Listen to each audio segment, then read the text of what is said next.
তো আজকে আমার মিনি ব্লগের পার্ট 3। তো আজকে আমি যাচ্ছি স্নান করতে। তো অনেক হাঁটতে হাঁটতে একটু বসবো, তো বসলাম এখানে। তো এখন আমরা আবার যাব। তো পাটা ব্যথা হয়ে গেছে দেখে একটু বসলাম। তো দেখতে পাচ্ছি কত ভিড়। তো ওখানে কাটার উপরে একটা সাধু শুয়েছিল।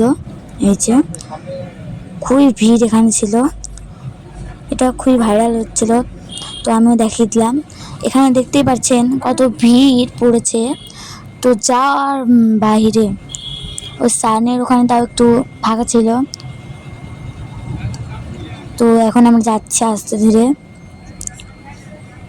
তো অনেক ভিড় ছিল, তো সব কিছু তোমাদের সঙ্গে শেয়ার করবো আমি।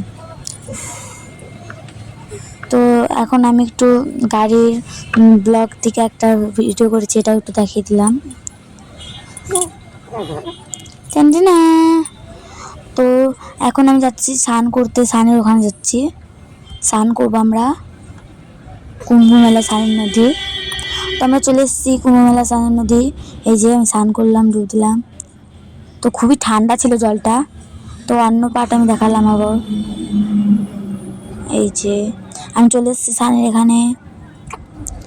স্নানের এখানে চলে এসেছি, অনেক ভিড় ছিল। তো আমরা একটু ফাঁকা জায়গায় স্নান করলাম। এই যে আবার আমি স্নানের পিকটা দেখিয়ে দিলাম। তো আমি বললাম চলো ঠান্ডা। আজকের মতো এই পর্যন্ত। ভালো লাগলে লাইক, কমেন্ট, শেয়ার, সাবস্ক্রাইব করে দেবো। Bye bye. আর হ্যাঁ হ্যাঁ, দাঁড়া দাঁড়া দাঁড়া, আবার আমি তোমাদের সঙ্গে শেয়ার করবো রাম মন্দিরের ব্লগ। Bye bye.